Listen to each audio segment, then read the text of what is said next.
Hello students, welcome for the new PowerPoint presentation. Myself Vishwanath Borgalle.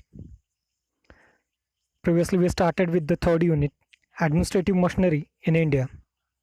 And today's topic is KPSC, Karnataka Public Service Commission.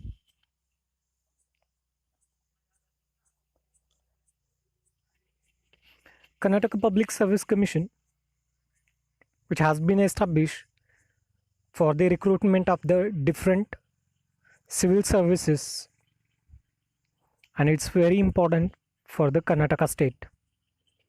Previously we seen how does the Indian Constitution provides for the establishment of UPSC, that is Union Public Service Commission. As like same way, the Constitution of India provides the establishment of the Public Service Commission for each state or two state or more states jointly. Karnataka Public Service Commission, which set up consisting of chairman and such other members to be determining by the governor of the state from time to time. Now here in State Service Commission, a State Service Commission can be established for one state. It may be established for the two states. Sometimes more than two states jointly can be established. It's left to the need of the states. If the states, their population is very small, then for 2-3 states one service commission can be established, and it is going to be vary from state to state. Now let's see what is the composition of Karnataka Public Service Commission. In UPSC we seen there is a one chairman and 10 members, as like same, but only one difference: one chairman and 9 members will be there in this Karnataka Public Service Commission. In UPSC, this all the members and chairman will be selected by the president, whereas this KPSC members and chairman are appointed by the governor on the recommendation of the state cabinet. Now what they need qualification, or what is the requirement for the KPSC member and chairman? At least half of its member, minimum 5 out of 9, 4 to 5 members should serve for 10 years service in a state. So this is a minimum requirement for the Karnataka State Public Service Commission. They should serve in the service of the state for 10 years. Minimum 4 to 5 members. 10 year means how long they can be on the post. The chairman and the member of KPSC hold office for the period of 6 years or till he attain age of 62. The only difference is about age. In UPC it is a retirement age is 65, whereas KPSC or state tenure or the retirement age is 62. Chairman and other members of KPSC can be eligible for reappointed after the retirement also. Same what things are there in UPSC are same in the KPSC also. Only the retirement age is going to differ, that is 62. And instead of president, here governor will appoint this chairman and members of KPSC.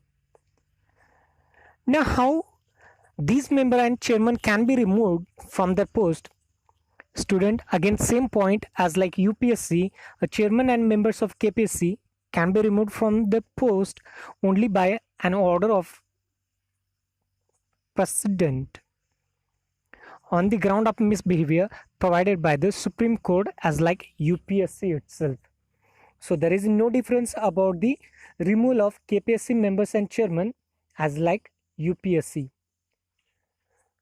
UPSC और KPSC में chairman और जो बाकी member होते हैं उनको हटाया जा सकता है प्रेसिडेंट के ऑर्डर से, और ये प्रेसिडेंट के ऑर्डर वो देता है जब सुप्रीम कोर्ट में ये प्रूव होता है they have done the misbehave, then only they can be removed. So students, for the composition of KPSC, we have to write these points: composition, tenure and removal. Now one more question about the KPSC. Write the functions of KPSC. Students, on this lesson, on this unit, total 12 marks are there. So 5 mark 2 question and 2 mark 1 question. So 2 mark question can be asked like write any two functions of the KPSC or write the tenure of the KPSC. So let's see now what are the different functions. Even 5 mark question may ask on this, write the functions of the KPSC. So let's see what are the functions of KPSC. First one, to conduct exam for the appointment of candidates to the state service. Yes, all civil services are appointed for the state by the KPSC. Second, to prepare rules of recruitment, promotion and transfer of civil servants from one service to another. जो भी candidates यहाँ पे चुने जाते हैं उनका चुनाव, उनके प्रमोशंस और उनकी ट्रांसफ़र, इनके लिए सारे रूल्स और रेगुलेशन केपीएससी बनाता है. Third point, to avoid the state government to advise the state government on the matters relating to the problems of state services. Whatever the problem is there, it may be related with the recruitment, promotion, transfer or misbehavior or any kind of another issue. So for that, KPSC can give advice to the state government. Fourth point, to present annual report regarding its working to the governor. UPSC में हमने देखा कि UPSC report submit करती है president को और यहाँ पे केपीएससी अपना एनुअल रिपोर्ट सबमिट करती है वो गवर्नर को. So this is the difference. Remaining all the things are as like same. And the fifth point is to conduct the departmental examination. Yeah, whatever the department comes in the state government, for them all the civil servants will be appointed by the KPSC.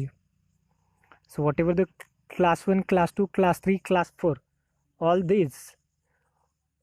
civil servants are going to be recruited by the KPSC, and these are the very important functions of the KPSC. So students, make sure about this lesson. 2 mark 1 question and 5 marks 2 question. 5 marks 2 question can be asked on the KPSC. Write the composition of the KPSC, and another question is write the functions of the KPSC. Thank you students.